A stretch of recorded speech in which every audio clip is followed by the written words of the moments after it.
Onko sullakin säästöjä ja sä oot miettinyt, että pitäisi aloittaa sijoittamaan, mutta sä et oikeastaan tiedä, mistä lähtisi liikkeelle? Vaihtoehtoja on ihan hirveästi. Siellä on osakkeita, rahastoja, valtionlainoja, yrityslainoja, siellä on kryptoja, NFTtä, varmaan taide tai kellokin jollakin maistuu. Ja netti on pullollaan kaiken näköisiä erilaisia rikastu nopeasti videoita ja kursseja. Ja totta kai kaiken tämän tiedon tulvan keskellä saattaa vähän jänskättää, mutta toivottavasti tämän videon avulla sä pääset helposti liikkeelle. Aloitetaan siitä, että mikä se sijoittamisen pointti ylipäätään on.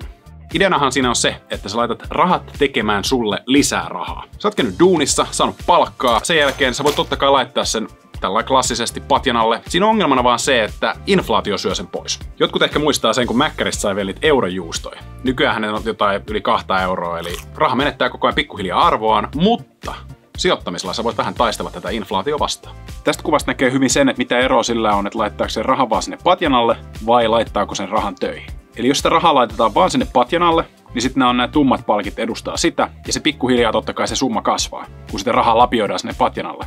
Mutta mitä jos sä laitatkin ne rahat töihin? Silloin sulla on mahis saada tuottoa niille sun rahoille, ja tässä esimerkiksi nyt on käytetty 7% vuodessa, ja nämä vaaleammat palkit edustaa sit sitä. Ja jos tätä kuvaa katsoo, niin näyttää siltä, että se tyyppi, joka laittaa rahat töihin, saa melkein 100 tonnia enemmän loppujen lopuksi kuin se tyyppi, joka laittaa rahaa sinne patjan alle.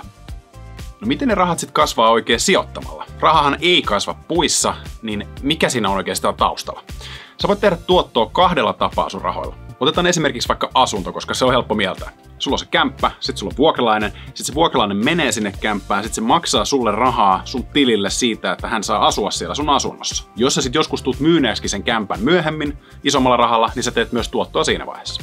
Osakkeissa ja rahastoissakin on nämä 2 tapaa, miten sä voit tehdä tuottoa, ja keskitytään loppuvideossa nyt niihin. Osakkeet ja rahastot on siitä kivoja, että meillä monilla on mahdollisuus päästä käsiksi niihin, koska kämppään sä tarvit aika ison käsirahan, ja kaikille ei ole välttämättä niin paljon massia, että pystyisi ostamaan edes kämppää.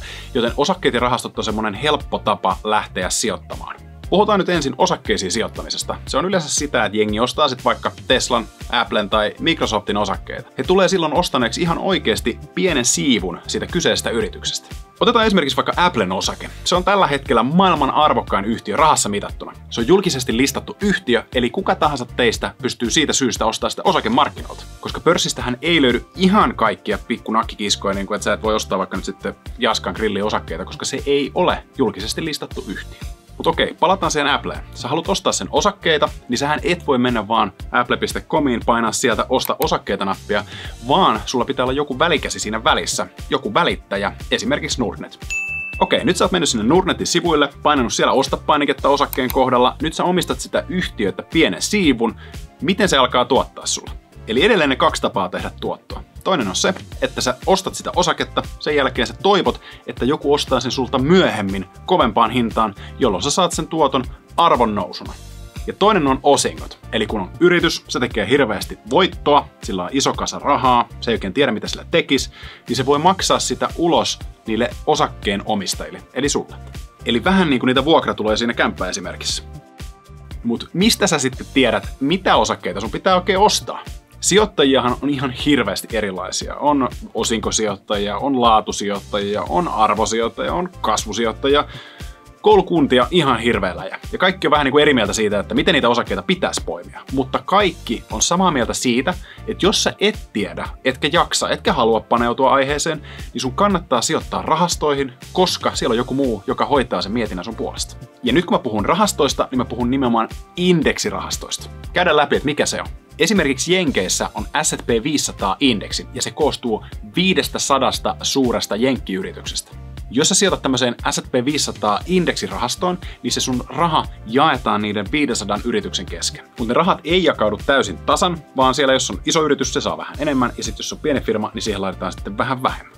Jos nyt esimerkinomaisesti katsotaan vaikka, että miten Nordnet USA-indeksirahastossa ne jakaumat menee, niin siellä jos sijoitettaisiin 100, niin siinä Appleen sijoitettaisiin silloin reilu 10 euroa, Microsoftiin reilu 9 euroa, Nvidia semmoinen 8,5 euroa. Eli niin kuin tästäkin järjestyksestä näkee, niin ne isoimmat firmat on nimenomaan siellä ylhäällä ja niihin laitetaan silloin enemmän rahaa kuin sitten taas ne pienemmät firmat, niin niihin menee sitten vähän. Todellisuudessa siellä rahastossahan on varmasti enemmänkin niitä sijoituskohteita, mutta tässä listauksessa on vaan top 10. Eli tätä kautta susta tulisi nyt sitten omistaa näihin kaikkiin firmoihin, mitä sieltä rahastosta löytyy. Näissä indeksirahastoissa on se hyvä puoli, että ne ei maksa hirveästi, ja toiseksi siinä on myös se, että sun ei tarvitse itse miettiä, että mihin kaikkiin firmoihin sä haluat sijoittaa. Indeksirahastoissa on aina tietyt kriteerit, että millä tapaa niitä yrityksiä valitaan sinne. Jos nyt otetaan esimerkkinä tämä SP500-indeksirahasto, niin se tarkoittaa sitä, että siellä on ne 500 firmaa, ja jos siellä joku firma ei enää pärjää niiden kriteerien mukaisesti, niin se lentää pois, ja sieltä tulee taas sitten joku haastaja ikään kuin tilalle, jolloin sinne vain ja ainoastaan jää ne voittajat, ja se voittaja-aineisto, mitkä edelleen täyttää ne kriteerit. Ja siitä syystä sä oot koko ajan vähän niin kuin voittajien kelkassa. Eli sun ei tarvii miettiä sitä, että mitkä firmat menestyy, mitkä ei, vaan sen sijaan sä vaan luotat siihen, että Yhdysvaltojen talous kasvaa ja sitä myöten sun sijoituksen arvo kasvaa. Tässä vaiheessa on kuitenkin hyvä todeta se, että sijoittaminen ei ole aina pelkästään ruusulla tanssimista, vaan sä voit myös menettää rahaa sijoittamalla. Jos pitäydytään vielä tuossa SP500-indeksirahasto esimerkissä, niin jotta kaikki se sun sijoittama raha päätyisi Kankkulan kaivoon, niin tarkoittaa sitä, että niiden kaikkien 500 firman pitäisi mennä konkurssiin. Ja ainakin omaan korvaan se kuulostaa tosi epätodennäköiseltä, jos miettii, että siellä on oikeasti 500 tosi isoa firmaa, mutta välillä totta kai on tilanteita, missä ne firmat tulee tosi kovaa alas, kun tulee pörssiromahduksia. Sä oot saattanut kuulla esimerkiksi finanssikriisistä, joka tapahtui vuonna 2008, ja silloin pörssikurssit romahti ihan hirveätä kyytiä alaspäin. Esimerkiksi SP500 tuli noin 60% alas silloin. Ja tässä monilla tulee se hätä, että ei haluta menettää enempää rahaa, joten myydäänkin sitten ne omistukset pois tappiolla. Eli jos sä oot sijoittanut 100, 60% tullaan alas, sieltä tulee enää 40 takaisin, mutta ne sijoittajat, jotka uskalskin istua eteenpäin ja pitää kiinni niistä omista sijoituksistaan, niin vuoteen 2012 mennessä kaikki olikin taas ihan normaalisti.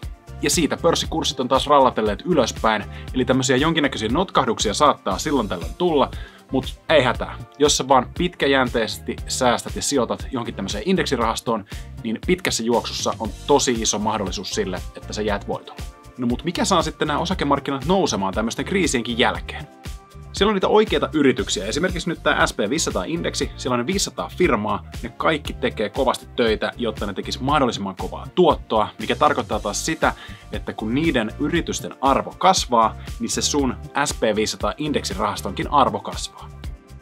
Mä oon itsekin aloittanut sijoittamisen indeksirahastoihin säästämisellä, mutta nälkä on vähän niin kuin kasvanut tässä syödessä. Mä oon sen jälkeen opiskellut osakkeita ja treidaamista ja vaikka sun mitä, ja mä tykkään sijoittaa. Sijoittamisen ei tarvi olla kaikille mikään harrastus tai intohimo, mutta mä oon silti sitä mieltä, että kaikkien pitäisi kumminkin säästää ja sijoittaa ja ottaa koppi siitä omasta taloudesta. Koska mä väitän, että jos sä mietit niitä raha-asioita nyt, niin sun ei tarvi miettiä niitä sitten jälkikäteen.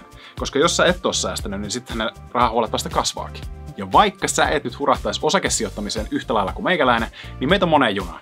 Indeksisäästäminen on ihan yhtä ok ja todennäköisesti jopa parempi vaihtoehto kuin semmoiselle tyypille, joka veivaa osakkeita päivittäin ja ei ole perehtynyt asiaan eikä oikeastaan tiedä, että mitä tekee. Helpoimmalla sä pääset ihan vaan sillä, että sä laitat kuukausisäästö rullaa johonkin indeksirahastoon ja nyt sä mietit sitä, että onko nyt hyvä aika lähteä sijoittaa. Kuukausisäästämisen hienous on se, että sä et tuu ostaneeksi aina siihen niin kuin parhaimpaan aikaan, etkä myöskään siihen huonoimpaan aikaan. Sä ostat pitkin matkaa, ja kun sä säästät pitkäjänteisesti, niin pitkässä juoksussa sä jäät todennäköisesti voitolle. Mutta millaisilla summilla sitten kannattaa lähteä liikkeelle? Esimerkiksi Nordnetin kautta, niin sä pääset alkuun vaan 15 €. Eli sijoittaminen ei todellakaan ole mikään varakkaiden harrastus, vaan se kuuluisi kaikille. Meillä kaikilla on vähän erilaisia elämäntilanteita ja saattaa olla, että joku miettii, että no mä aloitan vähän myöhemmin. Mutta mä lupaan kyllä, että jos sä aloitat nyt, niin sä kiität itseäsi siitä, että sä aloitit silloin aikaisemmin. Koska aika kuluu joka tapauksessa, niin haluaisitko mieluummin niin, että sulla on niitä säästöjä, jotka on tuottaneet vielä lisää jotain, vai niin, että sitä rahaa ei ole? Mä ainakin itse valitsisin tämän vaihtoehdon paljon mieluummin. Ja miten tähän tilanteeseen pääsisi helpoiten on se, että sä laitat heti rahaa säästöön, kun sulle tulee palkka. Eli älä säästä kuluttamisen jälkeen, vaan kuluta sitten sen säästämisen jälkeen. Ja kun mä puhun säästämisestä, niin se ei tarkoita siis sitä, että sä säästät ihan täysin. Totta kai joku ehkä haluaa säästää 90% palkasta, että laittaa just kaikkiin niihin pakollisiin menoihin, vai sen jälkeen elää kuin joku munkki tuolla jossain vuoristossa. Vaan säästä sen verran, mikä on sulle just sopiva summa. Jollekin se on just se 15 €, että säästää nyt sitten se parin kaljan verran jostain baarista ja laittaa sen nyt sitten indeksirahastoihin rullaamaan. Jollekin se on enemmän. Mitä se ikinä onkaan sulle, niin sä saat päättää. Eli jos sä haluat aloittaa sijoittamisen mahdollisimman helpolla, niin 3 asiaa. Ota palkasta sivuun sen verran, mikä sulle on sopiva, pistä se indeksirahastoihin ja odota. That's it. Ja nyt kun mä puhun odottamisesta, niin se ei ole sillä, että ensi viikolla ne rahat otetaan ulos sieltä, vaan mä puhun nyt 10 vuosista. Ja toivottavasti mä sain tämän videon avulla sutkin innostumaan sijoittamisesta. Ja jos sä pidit tätä hyödyllisenä, muista pistää peukkua, pistä kanava tilaukseen, koska meillä on aika paljon kaikkea sijoittamiseen liittyvää sisältöä täällä. Videon kuvauskentästä löytyy kaiken näköistä hyödyllistä linkkiä sulle. Ja ennen kaikkea, Jaa tää video sille kaverille, kuka ei vieläkään ole aloittanut sijoittaa. Nähdään seuraavilla videoilla. Moro!